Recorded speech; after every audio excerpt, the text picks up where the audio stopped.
yang beberapa disebut hadis Nabi itu kan kambing. Jadi Rasulullah sendiri dan para beberapa Nabi itu sebelum diangkat jadi Rasul dan Nabi banyak yang berlatar belakang sebagai seorang peternak. Jadi kalau mau berusaha peternak, satu ya siapkan mental karena kendalanya nggak sedikit. Tetapi juga kalau misalnya hasilnya bagus, peternak itu bisa sangat menjanjikan. Dengan catatan memang dia ditekuni secara serius gitu. Belajar pada para senior, terus jangan malu bertanya gitu.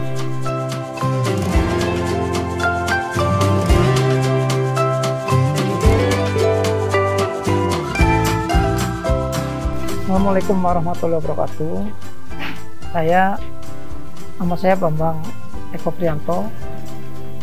Alamat lokasi saya ini di Jalan Kradenan, Desa Banteran, Kecamatan Sumbang. Jadi kalau dari arah Purwokerto itu ke arah utara dan ke timur. Jadi pertengahan antara Purwokerto dan Baturadèn. Ini usaha saya ini adalah baru merintis usaha peternakan kambing. Saya itu asalnya wong desa. Jadi saya itu lahir dan besar di kaki gunung. Jadi mbah saya juga dulu melihara sapi, melihara kambing, melihara ikan gitu. Jadi saya bermain kambing dulu ikut-ikutan pembantunya mbah, malah justru dari anak-anak ya. Kadang-kadang ikut bangun kambing dan sebagainya, mau tesin daun-daun untuk di itu. Jadi kalau dari sisi itu saya nggak pernah ada shock culture atau culture shock ya. Kenapa? Saya biasa dulu dari kecil gitu, sebelum SMP saya ikut mbah seperti gitu. Jadi nggak ada masalah kalau gitu. Ya kalau keluarga sih terserah saya aja Pak. Ya pokoknya ya kesibukan di hari tua saya mau ngapain juga. Ya biasa saling support lah gitu. Ya ini sebenarnya belum bisa disebut pengusaha lah ya. Ini masih belajaran, jumlahnya juga belum besar ya. Saya kan pensiun dari Garuda. Nah begitu pensiun saya bingung juga tadi misalnya kegiatannya apa ya, saya di kota kecil kayak Purwokerto gitu. Terus ya kalau pertanian butuh usaha yang sangat besar gitu satu. Terus perikanan juga dapat juga nyari kolam dan sebagainya. Sementara kalau kambing kan saya sebenarnya ada pekarangan di sini, ini sekitar 950 meter ya. Jadi baru separuhnya mungkin nggak sampai separuh lah ya, mungkin sepertiganya kita bikin kandang gitu. Nah catatannya model kambing kan masih terjangkau lah ya satu. Terus pasaran sebenarnya di sini juga banyak. Tuh, nah terus saya tadinya pengen khusus breeding dengan kambing-kambing berkualitas tinggi, tapi kan karena modalnya terbatas jadi saya masih ya belajar breedingnya masih PE, masih Garut gitu. Nah itu motivasi saya ya, satu menyalurkan hobi, kedua kesibukan di hari tua, ya keempat ya kesibukan yang sedikit-sedikit ada hasilnya lah gitu. Sebetulnya sih saya tidak punya latar belakang pendidikan peternakannya. Kalau saya kan latar belakangnya ekonomi. Ya, jadi saya belajar ini ya macam-macam ya. Ada yang dari buku, ada yang dari YouTube, ya. Terus ada juga yang saya tanya, konsultasi dengan beberapa peternak besar ya. Salah satunya misalnya dengan Pak Camat Petung Priyono.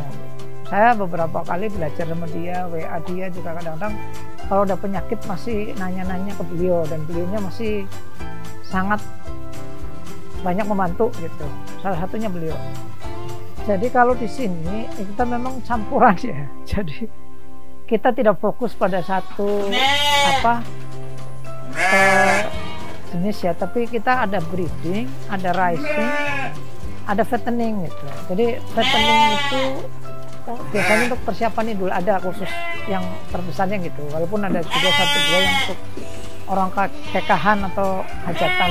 Kalau fattening itu bisa kita rising sendiri, bisa juga kita beli yang bakalan. Bakalan yang misalnya usia sudah 7 bulan atau 8 bulan gitu ya.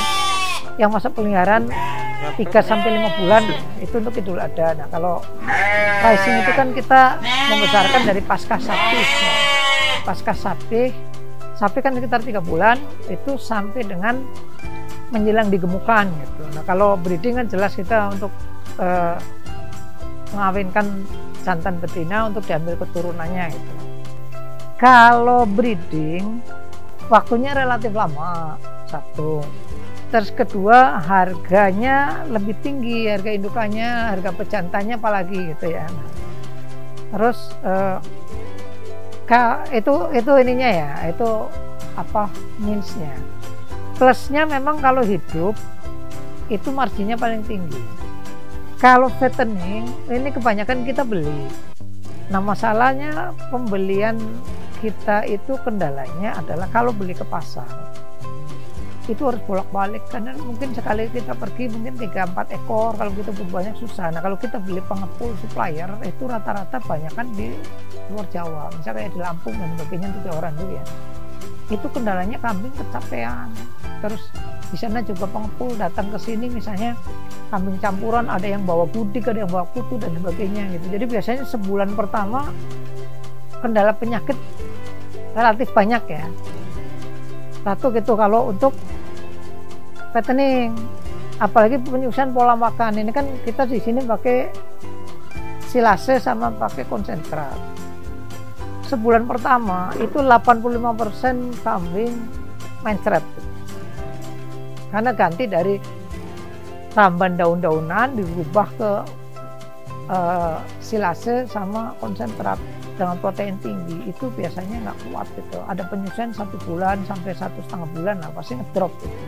Cara mengatasi ya selama ini biasanya gini, pemberian konsentrat itu dilakukan bertahap, dari yang sedikit-sedikit dicampur gitu, pemberian silase dicampur dengan hijauan sedikit-sedikit itu, tapi ya tetap aja yang kena. Nah paling ada obat tradisional misalnya dikasih daun jambu, dikasih itu, tapi ada juga pakai suntikan atau minuman gitu. Ada beberapa obat yang kita beli ya, itu ada yang pakai disuntik atau diminumkan gitu. Kendala pertama ya, satu adalah penyakit. Nah, penyakit nanti akan ditemuin banyak, terutama kalau kita beli di pasar ya. Pasar itu kita tidak tahu sejarah kambingnya di sana di farm besar atau di tetanan tradisional. Nah itu penyakit kutu satu dulu yang paling banyak, penyakit kutu, terus penyakit orf, penyakit budik, penyakit mencret, terus nggak mau gemuk, cacingan dan sebagainya. Itu penyakitnya banyak sekali, apalagi musim-musim hujan begini ya, hujan panas ya. Biasanya mereka ada penyakit mencret dan batuk. Pakan sebetulnya kita intinya campuran ya, jadi kita masih pakai konsentrat yang kita beli ya. Dan kita pakai pakan hijauan segar maupun silase gitu.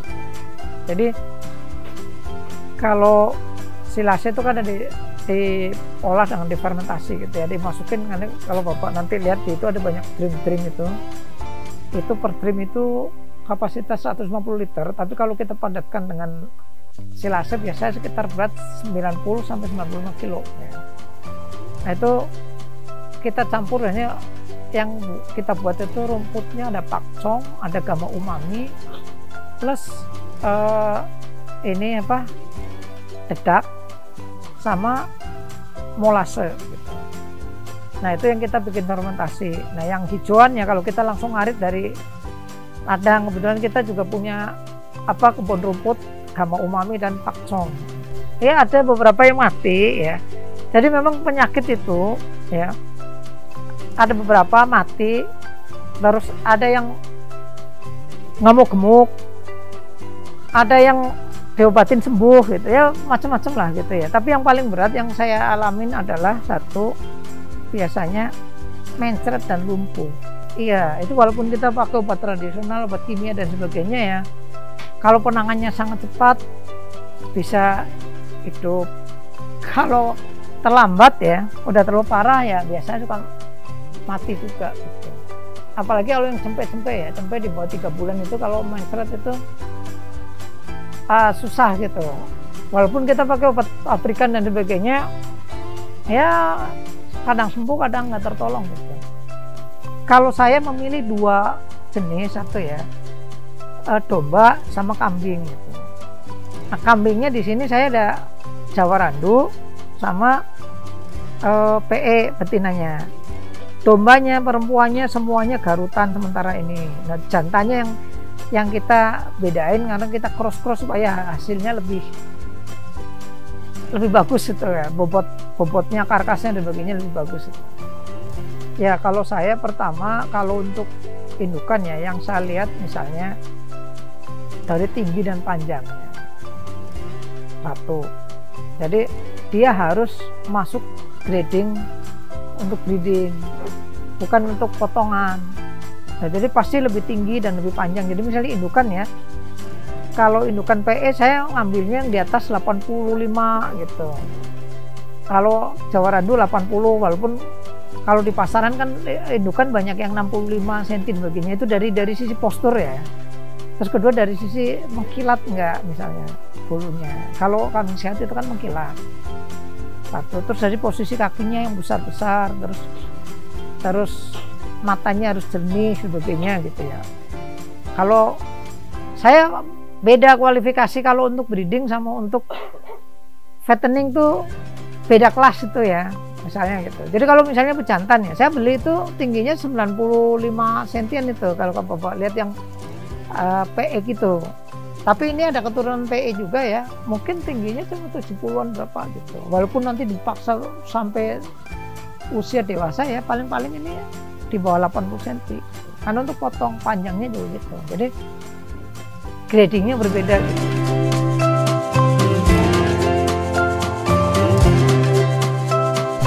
Awalnya saya pakai kandang lamprak. Ini baru di renov itu sekitar 3 bulan atau 3 bulanan atau 2 bulan yang lalu, 3 bulan lah ya. Nah, awalnya itu kita di dasar semua, di lantai semua, nggak ada panggung begini, kita pakai sisi kandang lamprak. Nah problem kandang lamprak itu satu, kalau di sini musim hujan ya, daya serap tanah itu sudah ini jenuh, jadi kadang-kadang suka becek gitu. Walaupun kita udah taburin lagi, itu satu becek ya. Terus kedua, kutunya banyak sekali ternyata. Walaupun kita udah mandikan, nanti udah bersih ya, itu timbul lagi terus gitu. Jadi kayak itu. Terus ketiga, sering mencret karena mungkin dingin ya. Walaupun kita udah ikutin misalnya pakai serbukar kayu gajui, terus ada dolomit, terus ada apa, terus kita semprot pakai dekomposer sebagainya ya, tapi kendalanya terlalu banyak. Nah sekitar 3 bulan yang lalu kita rombak ini menjadi kandang panggung. Nah jadi kandang panggung itu lebih bersih kambingnya, terus kalau di bawah lembab dan sebagainya dia tidak nempel gitu. Jadi kutu-kutu juga relatif sekarang nggak terlalu banyak gitu ya, ada sih tapi nggak kayak dulu lagi. Terus penyakit mencretnya berkurang gitu. Kalau pengalaman saya ya, tapi walaupun beberapa peternak senior bagi mereka ya nggak ada masalah, tapi itu butuh sanitasi yang sangat disiplin gitu. Satu misalnya ya, drainasenya sangat bagus sehingga misalnya musim hujan kayak apapun juga daya resapnya tetap tinggi.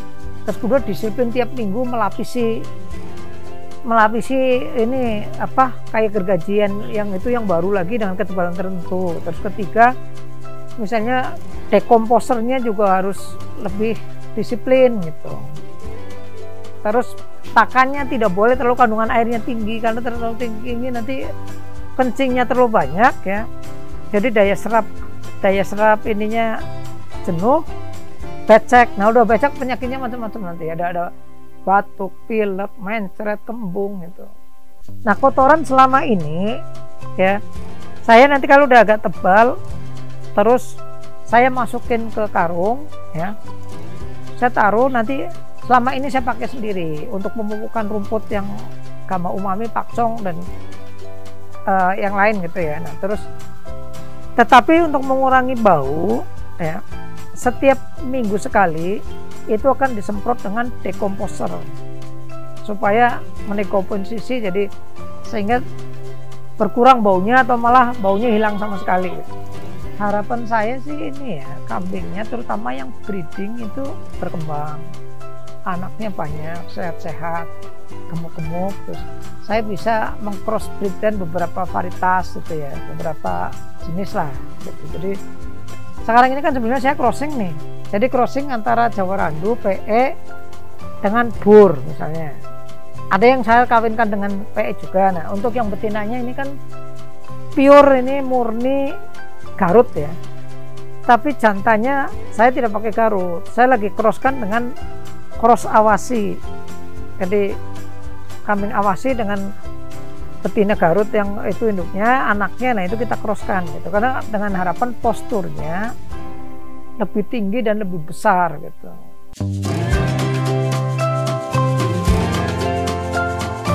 Peternak itu kan satu ya, kendalanya banyak. Terus kedua, peternak itu kayak melihara bayi ya, nggak boleh telat penanganan penyakit dan sebagainya, makanan juga harus teratur gitu. Terus ketiga, ada orang berstigma peternak itu pasti bau. Terus keempat, hasilnya nggak rutin. Beda dengan Anda jadi pegawai dan sebagainya, tiap bulan udah jelas ya, mesti dapat segini.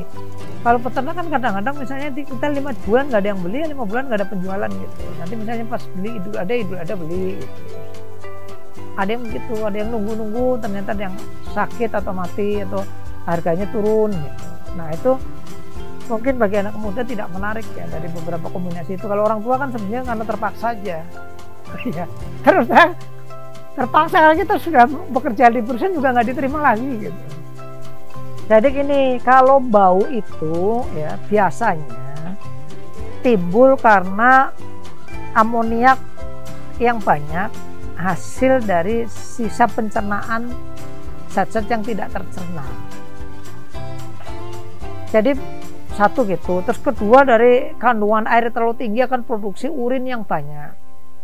Itu dari situ dulu ya. Jadi ketika itu produksinya banyak dan sebagainya, apalagi sisa protein, sisa makan yang tidak tercerna dan sebagainya, itu akan menimbulkan amoniak yang tinggi.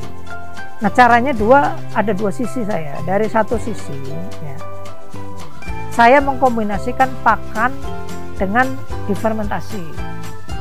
Nah kalau pakan difermentasi tingkat kecernaannya kan tinggi, jadi sisa yang tidak tercerna itu lebih sedikit, satu. Terus kedua, kita mengurangi pakan hidrogen yang kadar airnya tinggi supaya produksi kencingnya juga tidak terlalu banyak gitu.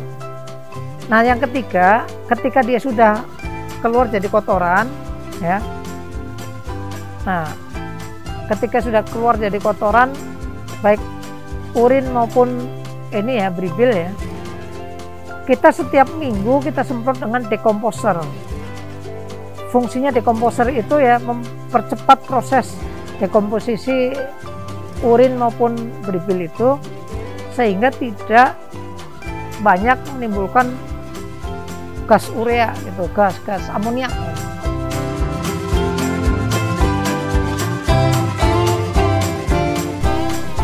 Teman-teman sesama peminat peternakan, jangan lupa subscribe channel 1000 Mimpi. Terima kasih. Wassalamualaikum warahmatullahi wabarakatuh.